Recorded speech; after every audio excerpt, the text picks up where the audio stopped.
Niger is upset. Niger wants answers after largest piece of Mars sold at auction for more than $5 million doodles. That's interesting. That's interesting. I wonder if Niger would have cared if it wasn't a public $5 million auction. It's the largest piece of Mars ever found on Earth, a 54-pound meteorite that fetched more than $5 million at a New York auction last month, setting a world record. But in the West African nation of Niger, where the rusty red rock was unearthed in the Sahara Desert, officials have launched an investigation into what they call possible illicit international trafficking, claiming it may have been smuggled out of the country. Sotheby's, the auction house, has disputed the claim. Yeah, I feel like this is just a case of, wait, we didn't know that rock would sell for so much money. That's our rock. Give rock back. The government of Niger says it launched an official investigation to identify the circumstances of its discovery and sale. While the country doesn't have specific legislation regarding meteorites, an international heritage law is being looked into. It's literally just about, hey, that rock was in our country when it fell from the sky. Give us that money. Here's what to know about the meteorite and the legal dispute. Sotheby's said the rock, named NWA 16788, was blown off the surface of Mars by a massive asteroid strike and traveled 140 million miles to Earth. How the fuck do we find out about this shit? Right, because like, when an asteroid strikes Mars, wouldn't it take like a gajillion fucking years to come down to us? NWA, yeah, I know. Someone at Sotheby's got a little bit of a sense of humor, man. It was discovered in the Sahara in northwestern Niger by a meteorite hunter in November 2023, according to the auction house. His identity was not disclosed, nor was the identity of the buyer last month, which I feel is probably for the best, considering this article. Meteorite hunting is growing in arid Saharan countries like Niger. Though meteorites can fall anywhere on Earth, the Sahara has become a prime spot for their discovery, in part due to the favorable climate for their preservation. Hunters often search for space rocks that can be sold to collectors or scientists. The rarest and most precious are from Mars and the Moon. All right, I have another question. Wouldn't the rarest and most precious be from planets that we don't often see from, right? Like if somebody got like a hunk of space rock from like Jupiter or Saturn or like even Pluto, even though they deemed it no longer a planet, wouldn't those be even more rare and more precious than Mars and the Moon? You forgot Uranus. Good night, everybody. According to the Heritage Academic Journal, the rock was sold to an international dealer before it ended up in a private gallery in Italy. A team of scientists from the University of Florence examined the rock last year to learn more about its structure and where it came from before falling to Earth, the publication said. The meteorite was also briefly on display in Rome before it was next seen in public in New York last month during the auction. It is the largest meteorite from Mars, but not the largest meteorite ever found. According to NASA, a meteorite originally weighing over 100 tons once fell in Namibia. Why are all of the meteorites falling in Africa? They truly get everything. They have all the resources. Following the sale, Niger raised questions about how the meteorite came to be sold at auction. Niger's government announced an investigation last month to determine the circumstances of the meteorite's discovery and sale, saying in a statement it was akin to illicit international trafficking. That doesn't make sense. Last week, President Abdurrahmane Tiani suspended the export of precious stones, semi-precious stones, and meteorites nationwide to ensure their traceability. This man was like, we let a rock worth $5 million out of the country. We're not letting another rock escape from here ever again. You get the feeling it was like, we don't want rock, take rock for free. Wait, rock worth money? You stole rock. Yeah, pretty much.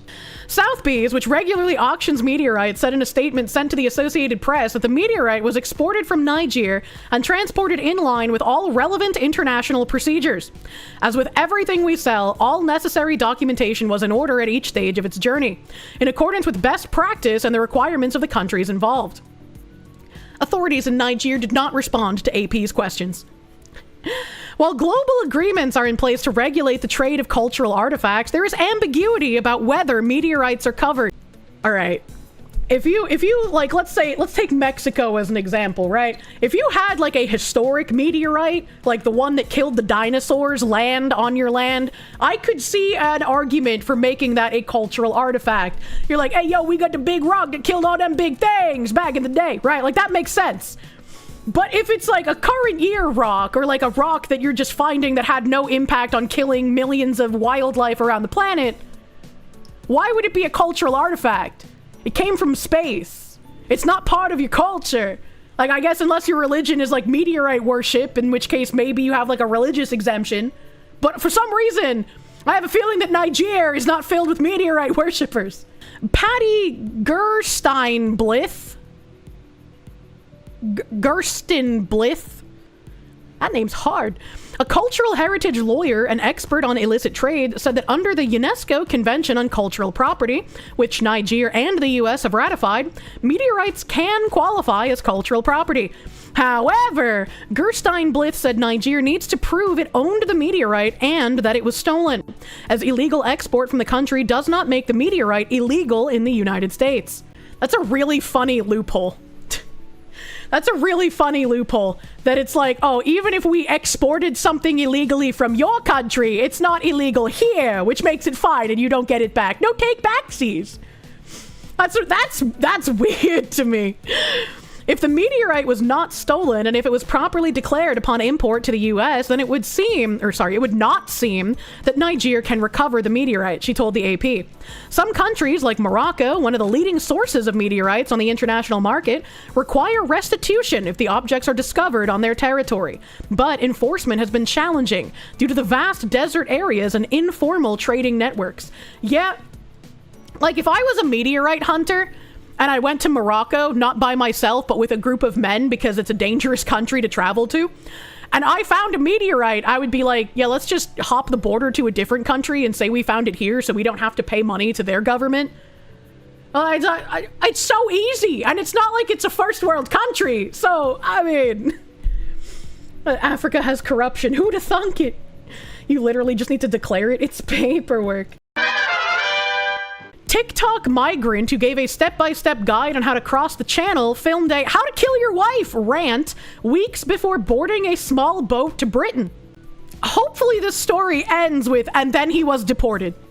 Somehow I think it won't end that way, but I hope it does. A Tik Tok migrant who shared a step-by-step guide on how to cross the channel is said to have filmed a "How to Kill Your Wife" rant weeks before boarding a small boat to Britain. Parviz Hanifyar, known online as Alexandra420, shared videos of his journey on TikTok and gained nearly 1 million views as he boasted about entering the UK illegally.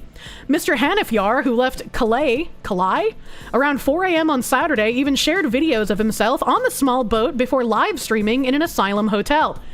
There, he told followers he was in the best place while broadcasting from his free accommodation near Heathrow Airport. Now it has emerged that the TikTok migrant was reported to police for telling men how to kill their estranged wives in a social media clip filmed just weeks before he crossed the channel. You know, this is interesting because I remember during like the peak of the migrant crisis into Europe, there was an independent reporter that had gone into Syria to talk to the women and children left behind by the men who were going to Europe. And the women said that the Syrian men who were leaving think they're going for some higher purpose, but all they're doing is turning their backs both on Allah and their families. So I was like, that's interesting. That's crazy, bro. Speaking to his 70,000 followers from Germany, the Afghan, aged in his 20s, is said to have urged his viewers to drink alcohol before attacking the women in a deliberate bid to get a softer sentence. And you know, in Western countries, they probably will. Unironically, in a disturbing clip in which he told viewers they must do this technique using a household item, he said, "Before I kill her, I drink a bottle of alcohol. When the police come, they say he was drunk." Why do they all do the hand thing? Popular TikTok influencer Lamar is said to have been one of several individuals who reported the disturbing post to the German authorities.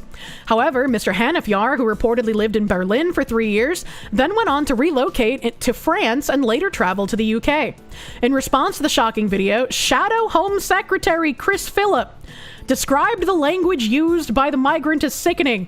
Can someone who unfortunately lives in the deranged surveillance state of the UK explain to me why you have a shadow home secretary?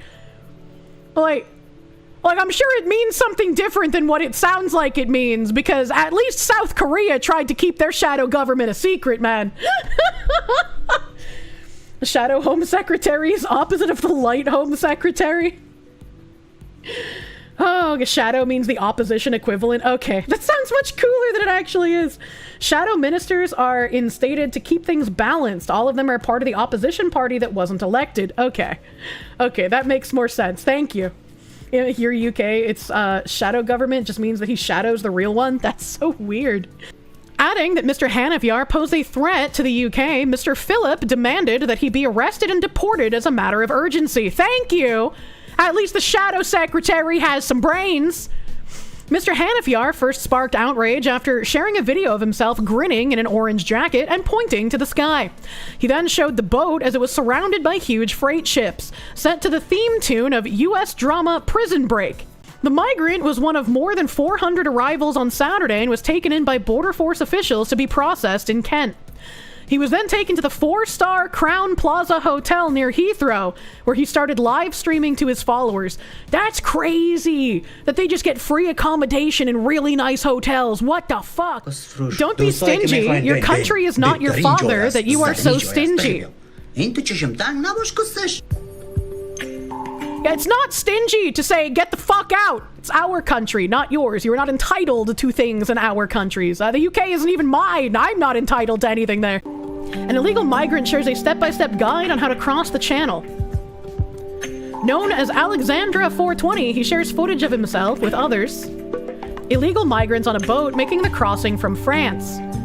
Hey, which country was it that was sinking the migrant boats? Was that Italy or Greece? Either way, I feel like their Coast Guard needs to get back on it, man.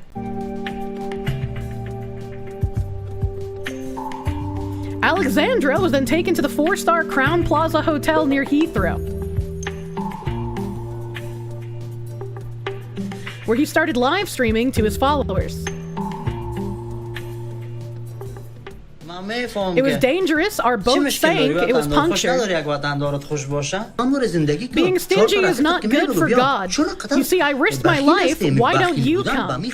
In the live stream, he gave viewers a tour of his room with 2 single beds and an ensuite bathroom. He said, "This is dedicated to those haters who were happy thinking we either drowned or ended up dead." Mr. Hanafyar later claimed the boat he illegally traveled on began to deflate halfway through the journey and would have sank if Border Force officials had not rescued them. So what they're saying is that Border Force officials are treasonous to their country. He said it was dangerous, our boat sank, it was punctured, the water came from the inside of the boat. On the other side, 3 people pumped the water. If the British boats hadn't come in an hour, we would have been in trouble. Despite nearly facing serious danger, he encouraged others to pay the people smugglers to risk the dangerous crossing. Do you guys remember when Trump was talking about the coyotes human trafficking across our southern border? And everyone was just like, oh my god, that's not real. There's no coyotes raping people. He said, "I risked my life, I spent my money, I came. Your country is not your mother. Those who want to come, this is the best place. Don't be stingy. Your country is not your father that you're so stingy. Live your life." Yeah, just abandon your country. Yeah, that's what you should do. Tell your 4 friends to come. Why are you so stingy? Being stingy is not good for God. You see, I risked my life, why don't you come? My wish was to come to this hotel and live. I came here just for this. It comes days after a record 107 small boat migrants reached Britain in just 1 dinghy, confounding Labour's pledge to smash the gangs.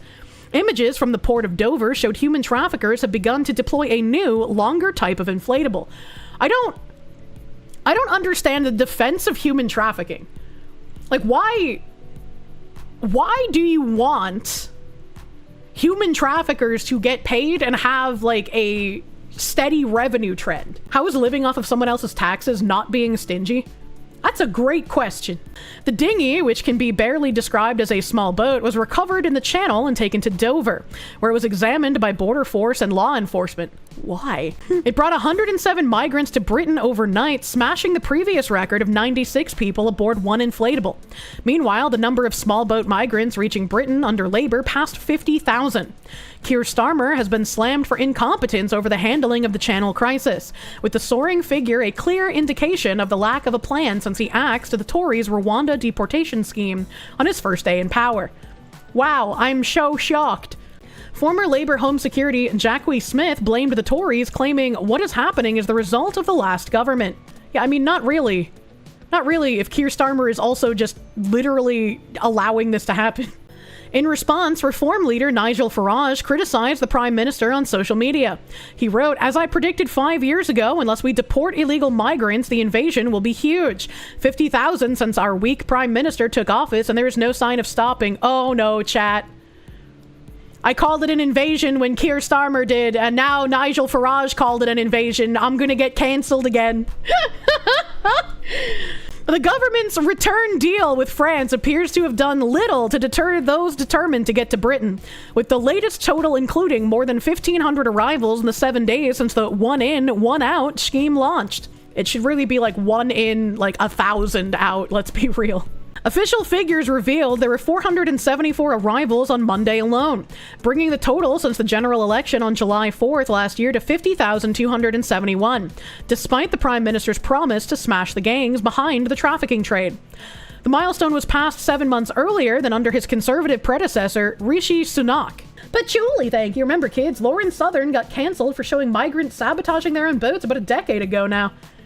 That's crazy that everybody who talks about what's actually going on gets canceled and has to struggle for, like, you know, anywhere between 3 and 10 years before they get exonerated by what they said years ago just actually being the truth. Baroness Smith, who is now an Education, Women and Equalities Minister under Sir Keir. Who the fuck is Baroness Smith? Who the fuck is that? And why do they have a Women and Equalities Minister? What the, like, literal DEI in the government? It is a completely legitimate claim to say that what is happening is the result of the last government that chose to focus on gimmicks with the Rwanda scheme. Do they think that anyone believes their dumb bullshit anymore? That there's any, like, this party versus that party, and that they're not just all working together to make the country worse for everyone but themselves? Labour scrapped the Tories' Rwanda asylum deal designed to deter migrants from crossing as one of its first acts, pledging instead to smash the gangs by boosting law enforcement. However, small boat numbers are soaring, with 27,029 arrivals this year, up 47% on the same point last year, and 67% on the same point in 2023. People still believe this shit, especially boomers. That's fucking crazy to me, man. Number of cross-channel migrants by year to date. God damn, bro. And, like, I wish it could go back a little farther, because the migrant crisis started around, like, 2016, didn't it? So these are showing, like, increasing numbers since 2020, but didn't this start, like, way many years ago? Number of migrants who've crossed the English Channel since records began. Well, this one goes back to 2018. Reported crime is what is down. It's great the sane people are cleaning up the dumpsters. Haven't I seen the poll number? Half the country still supports migrants for whatever reason. I just don't believe polls anymore, man. Since the start of the crisis in 2018, 178,167 migrants have reached Britain, with only about 4% of them removed. I feel like, much like how in the US they say, you know, there's only like some million illegal immigrants in the country, I feel like that number is way fucking higher than any of the officials tell us it is. Just from, like, looking at what cities look like, you know? The Home Office told The Sun that it does not comment on individual cases. In a previous statement issued regarding Mr. Hanafyar, a Home Office spokesperson said, "It is our long-standing policy not to comment on individual cases. But we have made clear that it is unacceptable for any individual, whether they're a member of smuggling gang or otherwise, to promote the criminal services of people traffickers, or for social media companies to allow it." Yeah, for some reason I just don't think anything's gonna happen. I'm sure they'll take him in and they'll be like, "Sir, if you're going to talk about murdering wives on social media, it has to make sure that it's a British wife, okay? You can't murder your wife, but as long as it's a British woman, it's fine, okay? We're not going to hold you accountable for that." We're introducing specific laws through our border security bill that will make it easier to prosecute individuals who publish material online which promote or offer services facilitating small boat crossings. These kinds of cases show why it is so essential for that bill to be passed through Parliament at the earliest opportunity. A TikTok spokesperson said the account in question has already been banned, and we do not allow any violent threats, promotion of violence, or criminal activity on TikTok. We have dedicated teams and technology working around the clock to detect, review, and remove harmful content from lives in real time. Well, it didn't work that fucking well, did it? Is he comfortable in his hotel? That's the important thing, isn't it? True. I like this classic British sarcasm. I was gonna move on to a different article, but then I read this article title and now I'm confused. This article on the right says GOP firebrand's rape tattoos may now be laid bare as accused men fear inkings contain explosive secrets. The 4 men branded rapists and sex traffickers by Representative Nacy Mace want to inspect the lawmakers' tattoos to look for defamatory statements hidden in her body art. Daily Mail can reveal. What? Who is Nacy Mace, chat? Mace, 47, is believed to have had as many as 9 new designs inked across her skin in the past 2 years to represent her status as an alleged survivor of abuse. The GOP firebrand has described the discreet etchings, mostly inspirational words and phrases, as her stress tattoos, according to one former staffer. They include a mysterious script snaking around the Congresswoman's left side, which was just visible in a December 2023 photo of Mace, who announced this week she's running for South Carolina governor. Now, lawyers for several of the men she labeled predators in an explosive House speech in February want to know exactly what the tattoos say as they prep their next legal moves. They will absolutely request to see all of the tattoos during discovery, as the words could be defamatory. A source familiar with their thinking confirmed to Daily Mail. I have a feeling she probably didn't scribble any of her rapists' names on her body, if that's what we're getting at. That would be a really fucking weird thing for anyone to do. Mace took to the House floor to accuse her former fiancé, Patrick Bryant, 51, and his associates, Eric Bowman, 45, John Osborne, 44, and Brian Musgrave, 51, of rape, illegal filming of women, photographing of women, and sex trafficking. Those are some grave allegations. She claimed she had found more than 10,000 videos of the gutless evil acts after gaining access to Bryant's phones and locating a trove of images from a supposed secret camera. Okay, well, where is all of that, if true, right? Is it her ex-fiancé, Patrick Bryant? Mom of 2 Mace said she was one of multiple victims whom the 4 friends recorded without permission, though she's never made her evidence public, and none of the 4 have faced criminal charges. Well, then why the fuck is she talking about it at, like, congressional hearings? Like, fucking what, brother? Her remarks were shielded from legal action by the Constitution's speech and debate clause, but the protection doesn't extend to anything said or written outside Congress. How can she verbally accuse 4 men of rape and illegal filming and sex trafficking, and that is supposedly shielded by the Constitution? I don't understand that. I do not understand how that would be protective of that kind of speech. Congress gets special protection? Yeah, that's confounding to me. She had her accusations read into the congressional record? That's fucked up. If this turns out to be like her lying, that would be incredibly fucked up. You can slander and libel people on the floor. That is insane to me. There's a rumor that Nacy and another woman she is claiming as an alleged victim have matching tattoos, our source continued, but her rep denied this. Communications Director Sidney Long issued a statement to Daily Mail saying Congresswoman Nacy Mace is a fighter who had walked through hell and back. And the fact that anyone would fixate on her physical body after the severe physical abuse she's endured is extremely offensive. Isn't it extremely offensive for her to come out and say that these men were human traffickers and rapists without providing any evidence of them being such? Isn't that also incredibly dangerous? Like, what do you mean? Congresswoman Mace has been very open about her PTSD diagnosis and how she chooses to heal is her decision alone. The source close to the 4 men said if there's any hint of a coordinated campaign to take down these men, their lawyers will see or will demand to see it, irrespective of whether it's written in an email, a text, or tattooed on someone's skin. Early polls suggest Mace has a slight edge in the Palmetto State's gubernatorial primary in a crowded field that also includes Alan Wilson, South Carolina's longtime attorney general, and U.S. Rep. Ralph Norman. Ooh. She goes into the race already ensnared in multiple lawsuits stemming from her notorious scorched earth speech. The 2-time divorcee sued Bowman for libel in May, claiming he responded to her allegations by posting a barrage of vile, contemptible, and repugnant character attacks to X. She's also the target of a federal lawsuit filed by Musgrave, who denies sex trafficking and says her accusations wrecked the lives of himself and his family.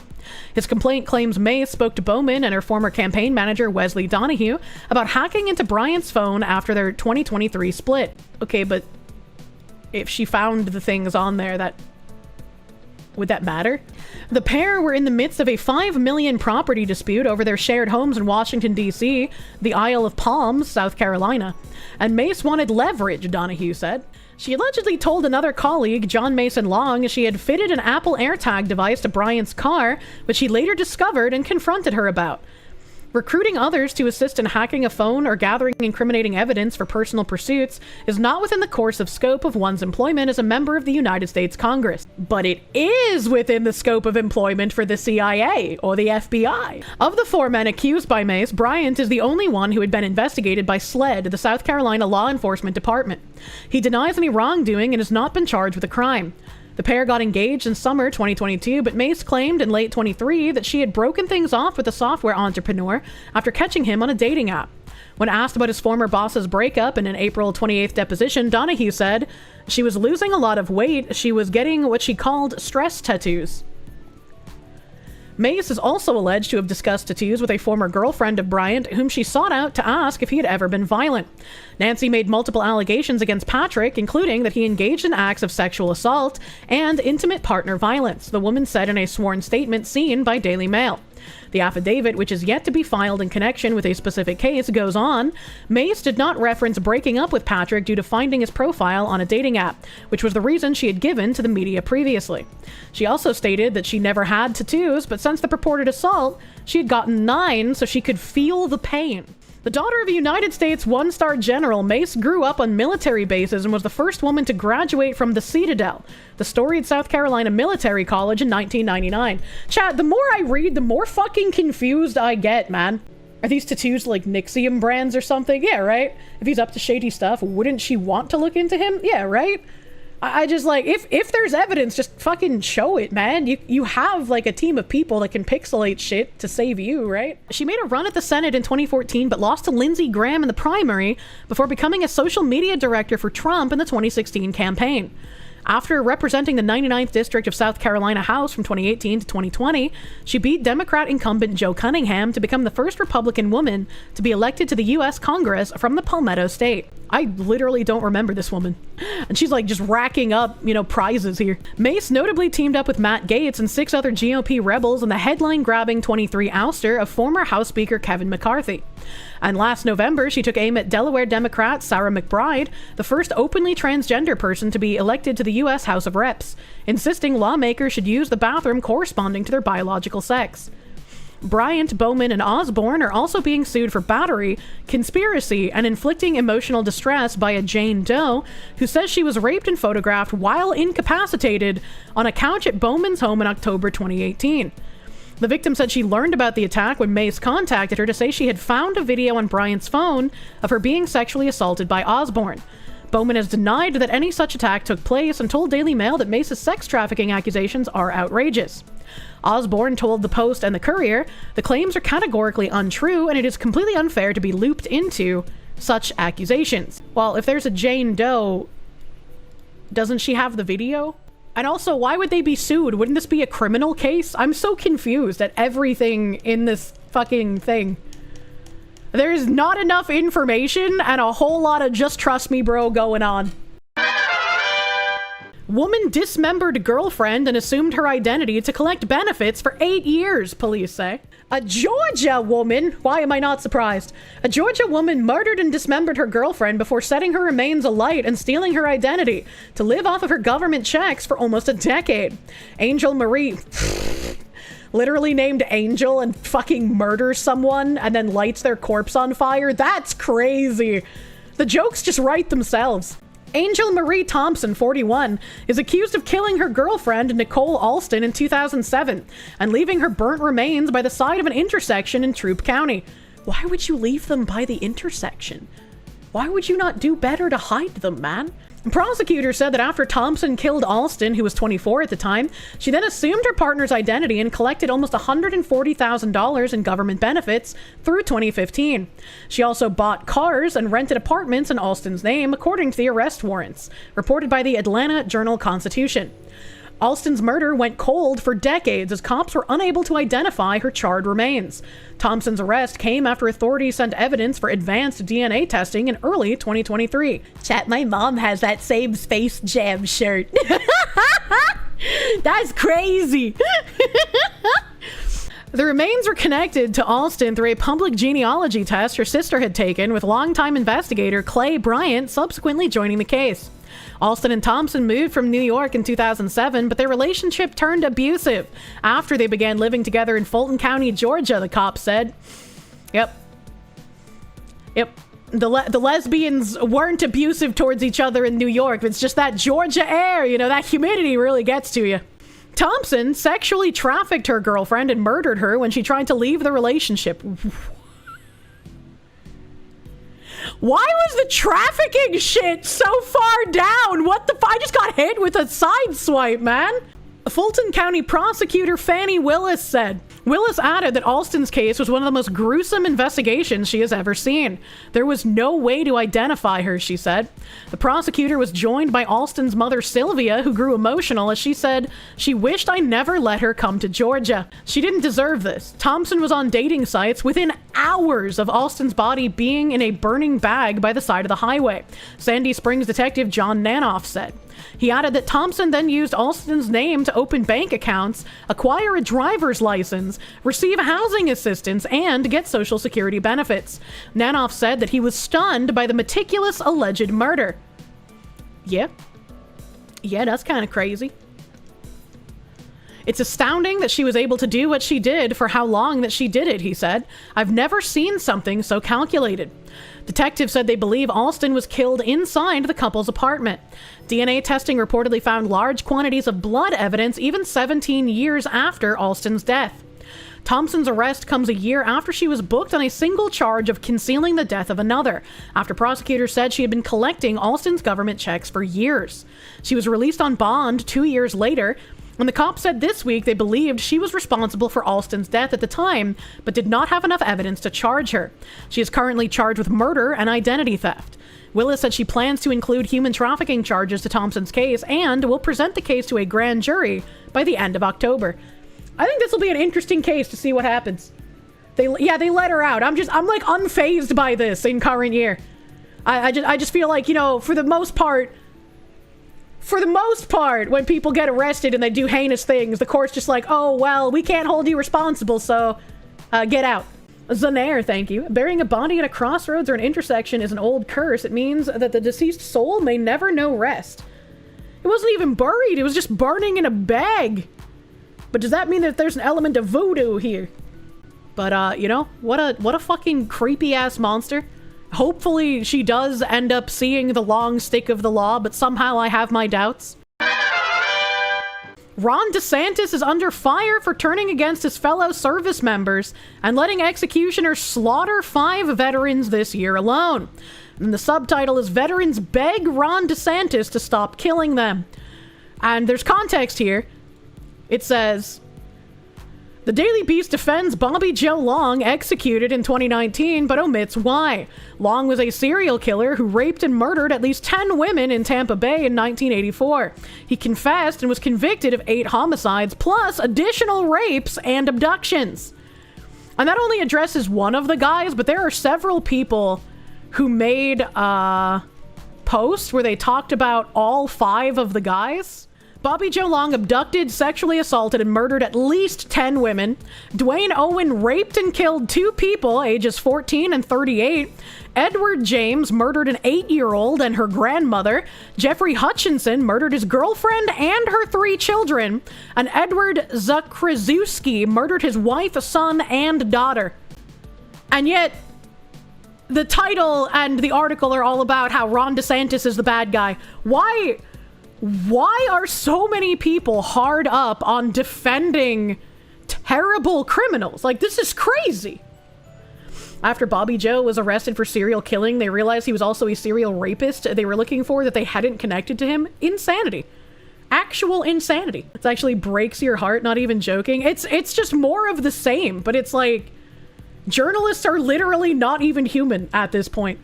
And somebody posted, you know, in response to me, the ever fruitful Oren McIntyre, you don't hate journalists enough. You think you do, but you don't. And I was like, hold up. I got a new one. I got a new sign. That was my YouTube. I was like, what the fuck was that? I got a new sign from Michael Malice. He said, when I say corporate journalists are literal demons, only a human in biological sense, some people still think I'm being hyperbolic or metaphorical. Marxists love their criminals. We're all going to be equal. Equally terrible and afflicted by crime. There's this, discover hiddenjobs.now account. Jobs.now is your gateway to hidden job postings big companies don't want you to see, as featured in Newsweek. This is a fresh accounting role at Amplitude Today, remote, up to $180,000. And then they have like the jobs.now link here. And Kirsche tweeted out, the account and site is awesome because it finds job listings meant to only be seen by Indians. Every American application to the job prevents it from being given to an H-1B. And he clarified down here, but I'm going to read the other thing first. Project for Immigration Reform, quote, retweeted him and said, not exactly. That job has already been filled by an H-1B. And now they're trying to get that H-1B a green card. The green card labor certification process requires employers to prove that no qualified American can do the job. So these employers conduct phony labor market tests, advertising the jobs in obscure newspapers in the hope that no American sees them. This website takes those hidden ads and posts them online. If Americans apply, the labor market test fails, and the H-1B's green card is temporarily suspended until they try again. Every qualified American should apply to these jobs so it creates headaches for the company, where they'll think twice about sponsoring visas. And that's 100% true! If you have qualifications for some of the jobs being posted on this website, you absolutely should apply. Even if you have no plans of actually moving to a new job or taking that job, you should still apply if you're an American. Because as an American applying to these jobs, you're showing them that there are Americans available to take them. Basically apply to these jobs to troll them? Absolutely. If they're going to hide these job listings in order to import more H-1Bs, we have to fight back by applying for jobs even if you aren't changing your job. These should be visible to all Americans by default. And then Josh clarified, he said, the scam is about making H-1B workers permanent residents. The company wants to keep their H-1Bs in the US, but their perm application requires showing the government there's no qualified US candidates, hence hidden ads. And then there's another. He said an Oracle employee told him that these Jobs Now PR listings do not appear on their public or internal listings. This not only perpetuates the anti-US citizen perm green card scam, he says it stops US employees from seeing new pay rates. They pay the H-1Bs more money and hide it. And that begs the question. Everybody was like, oh, we have to rely on H-1Bs because, you know, we could pay them a lower wage so we can get more workers. If they're paying H-1Bs more and they're hiding these jobs from Americans, that only leaves you to deduce that the only point is to replace American workers with these workers. But why, if they're being paid more? Elon said that? Yeah, I remember this vaguely being said like ages ago. Why would they go through all the effort of getting a foreign worker just to pay them more? I don't fucking know, man. Well, that's a little insane. Wonder if they don't get benefits. Benefits are usually about equal to salary. It'd be interesting. We have some nice people tagging the VP and Oracle and USCIS. Nepotism? I mean, maybe, man. I wanted to touch on this really quick because I thought it was very interesting. Super short segment, but it's like, that is actually disgusting. To hide job listings in obscure places to make it harder for Americans to find them just to be able to get green cards for your H-1Bs. That's insane. And this guy said, an electric Ford malfunction, steering lock, gas floored on freeway, which is probably not true. Police update via Facebook states that rather the driver was charged with a DUI for improper operation of a vehicle. Yeah, I was going to say, looking at the video, it doesn't look like it's a malfunction. And it's very interesting when you look at the video.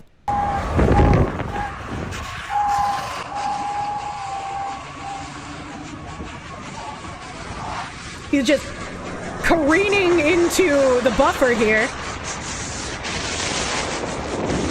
And then you get a look inside the car, and I'm gonna slow this bitch down. I'm gonna slow this bitch down to about half. If we look inside the vehicle,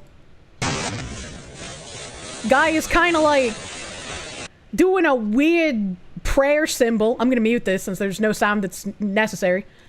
But then you see him do sort of like yoga breathing maneuver thing. Wait for it. Where's the yoga breathing?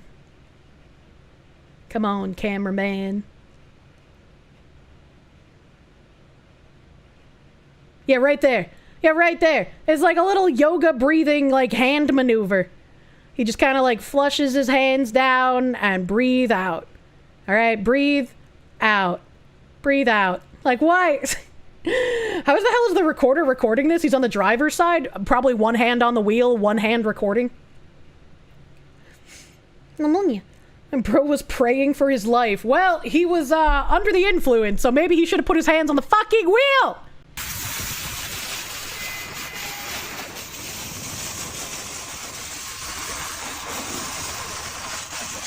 I love the sound of scraping metal.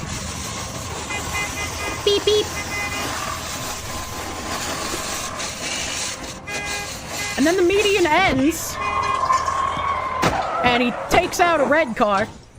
To my knowledge, the red car person is completely fine, thankfully. The TikTok noise makes it so unserious, dude. And this person posted, for some possible context from the guy who shot the video. So the guy who shot the video said, when I checked on the driver with the Mach-E, it seemed to me he was having some kind of mental breakdown. I asked him if he was okay, and he gave me 2 thumbs up and a look I will never forget. His eyes were wide open and dilated. Not once did he mention his car was faulty. Mustang Mach-E driver in viral video arrested for DUI.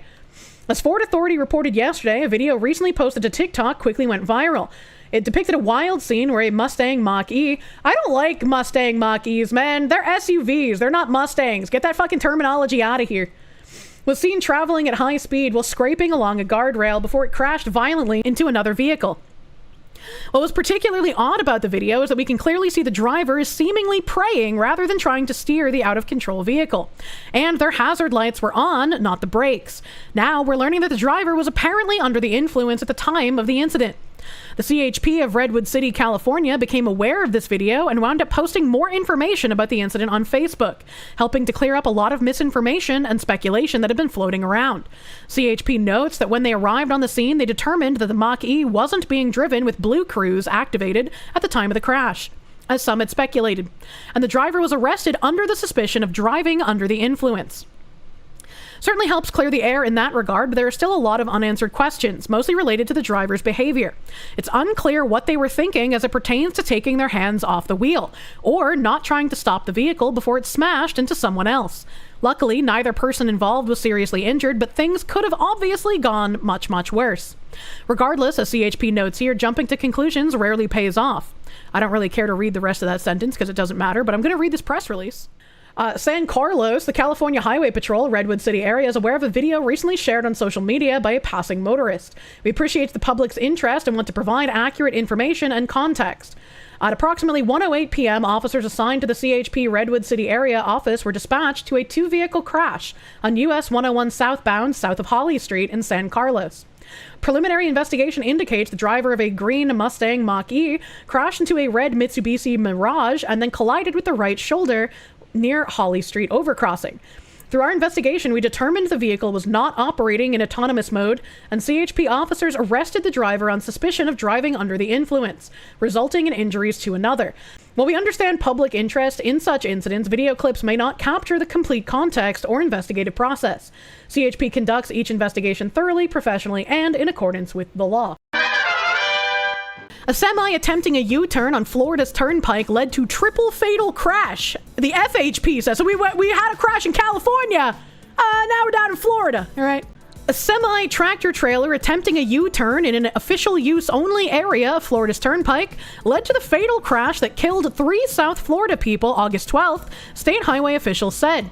The Florida Highway Patrol released initial findings August 13th of the 2-vehicle crash near the turnpike's 171-mile marker just south of the St. Lucie County north border. The deceased people were not identified by name, but were listed as a 30-year-old Florida City man, a 37-year-old Pompano Beach woman, and a 54-year-old Miami man. Here's the video prior to the crash. So you can see the car about to hit the tractor trailer, and since these people died, I will not play the rest of the video because I would feel bad, and it's probably also not safe to do on Twitch.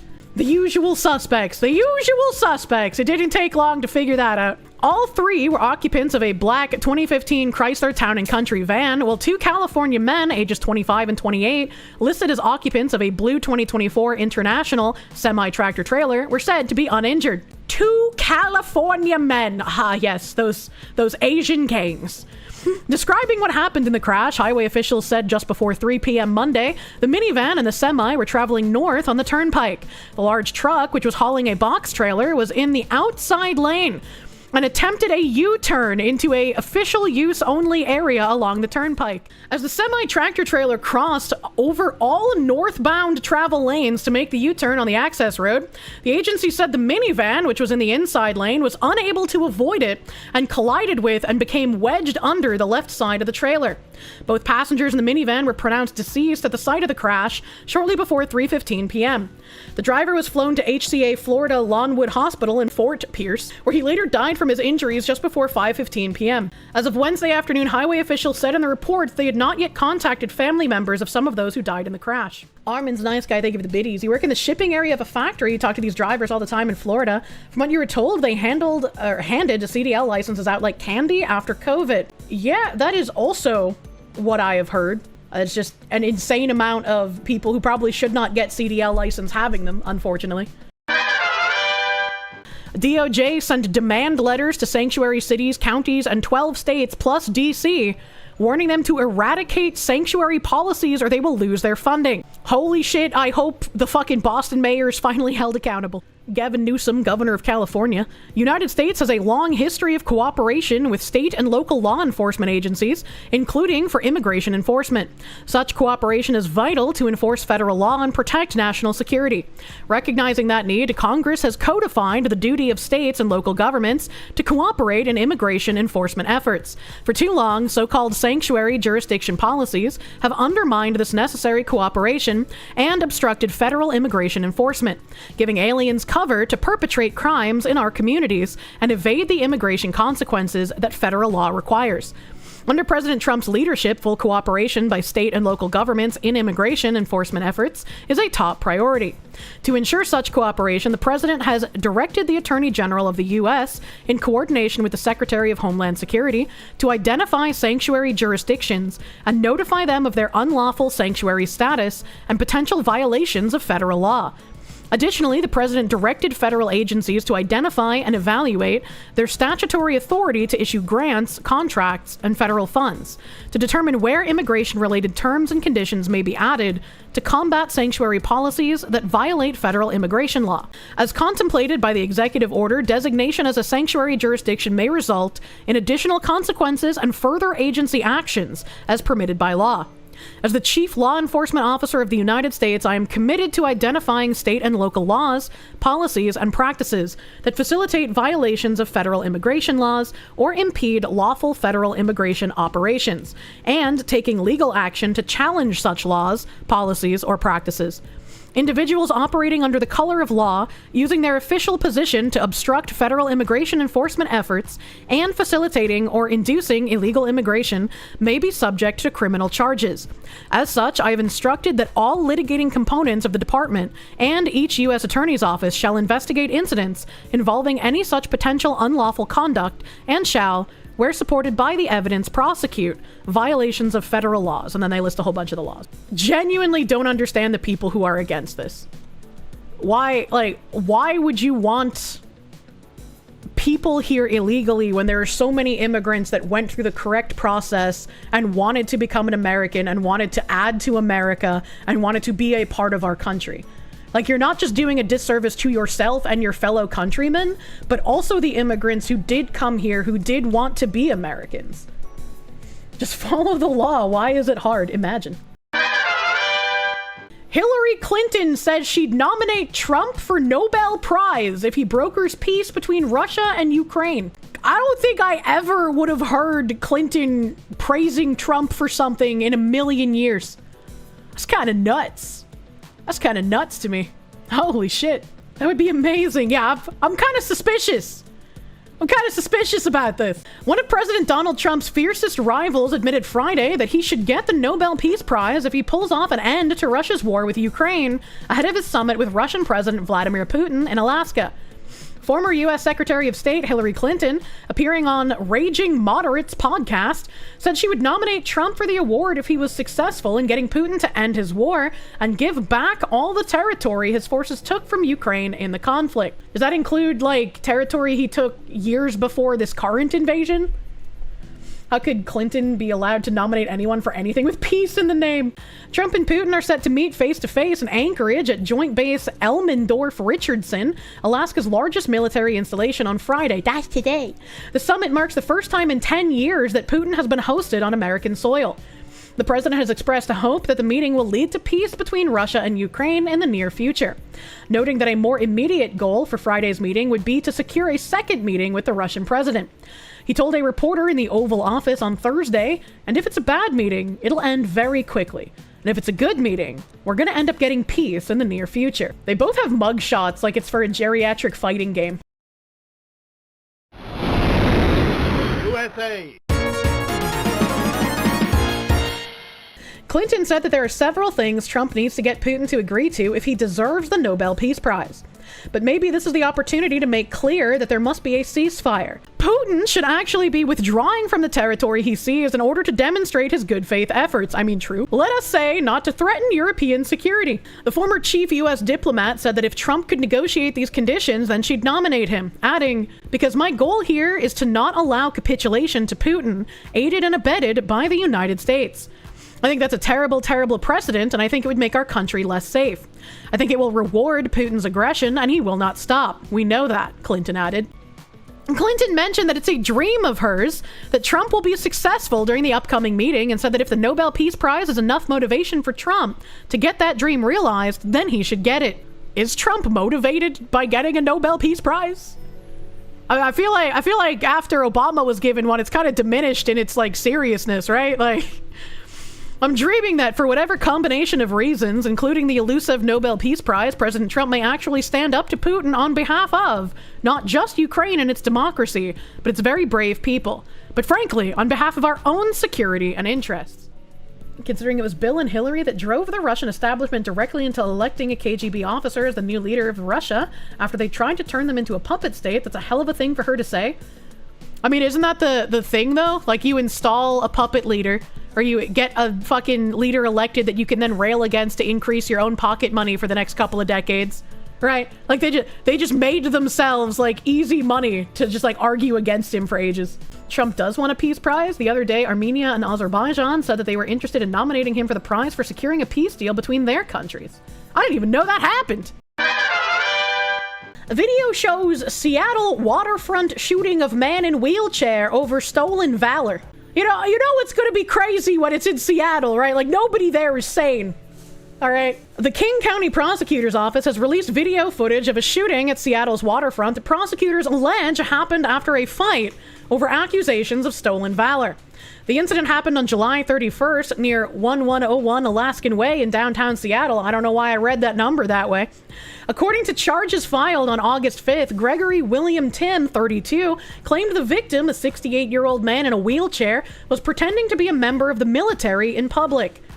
The defendant approached the victim, who was in a wheelchair on the boardwalk near Starbucks, and he demanded the victim provide identification to prove his military status.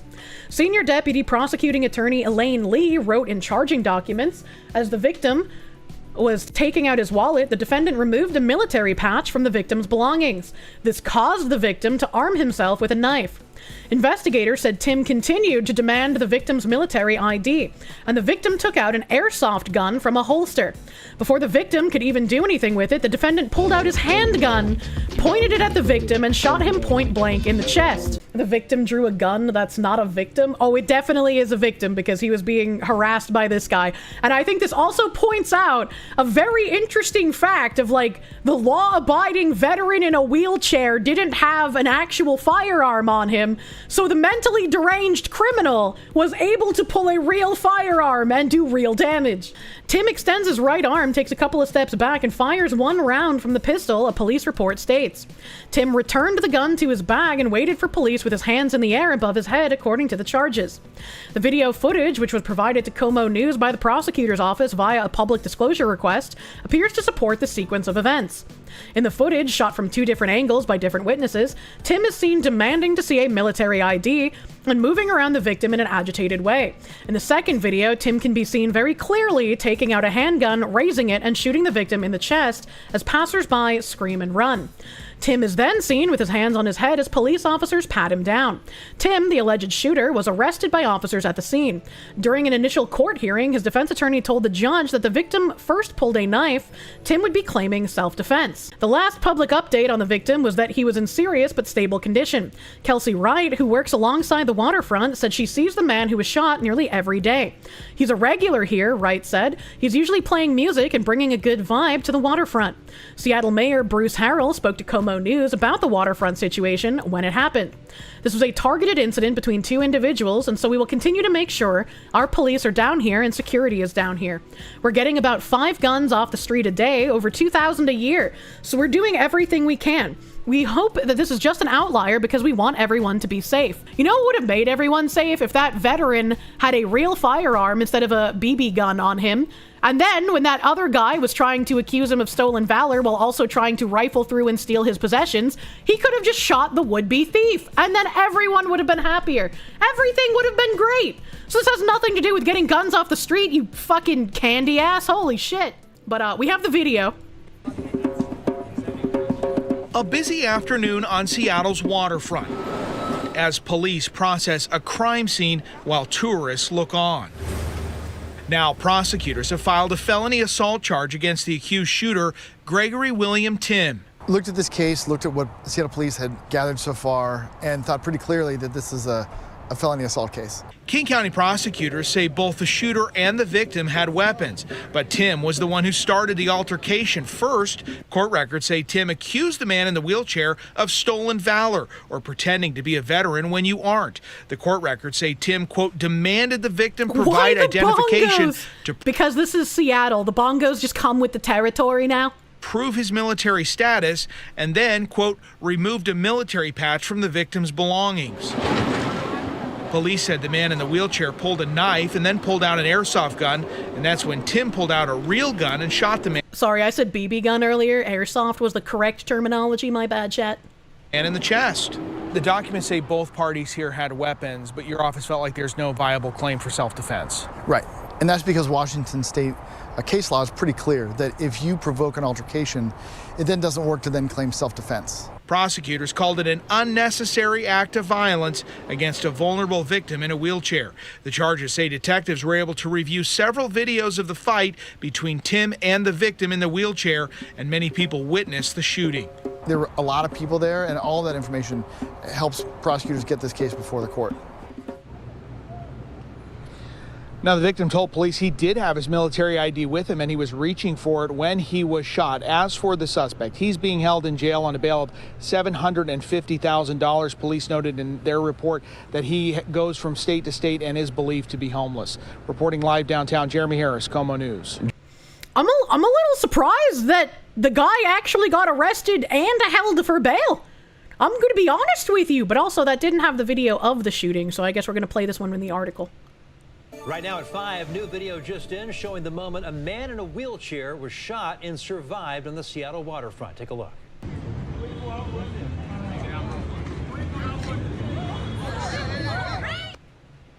That was the scene on July 31st when a 68-year-old man in a wheelchair was shot in the chest after being accused of pretending to be a member of the military. Police said that's crazy that It was also outside a Starbucks. Holy shit, Seattle isn't real. Charged gunman demanded military ID. The victim pulled a knife and then an airsoft gun, prompting the suspect to pull the real gun and fire. Attorneys for the suspected gunman claim it was self-defense, but prosecutors say it doesn't apply if you start the fight. The suspect now faces felony assault charges and is held on $750,000 bail, while the victim remains hospitalized. I'm still wondering how this is simply an assault charge and not attempted murder, but maybe that's just me. But this guy, this Mr. Gregory Tim, was in the news previously, as a couple of you have mentioned. This was 5 years ago. Gregory Tim arrested after driving van into Republican tent in Walmart parking lot. Tonight, police are working to find why a man allegedly rammed his van into a voter registration tent full of volunteers. 27-year-old Gregory Tim made his first court appearance yesterday. Police say he even started recording before taking off after the crash. He's got the fucking side shave haircut. That's how you know he's crazy, without even looking at his eyes, you know? I guess to close up that, yeah, that guy's crazy, and he just literally shot a veteran because he's fucking crazy, and hopefully he will rot in prison. Hopefully he will not get released, much like I want the illegal immigrants who are criminals to get fucking out. I just said the same thing twice. Much like I want the illegal immigrants out. The people who are citizens should stay locked up when they commit crime, brother.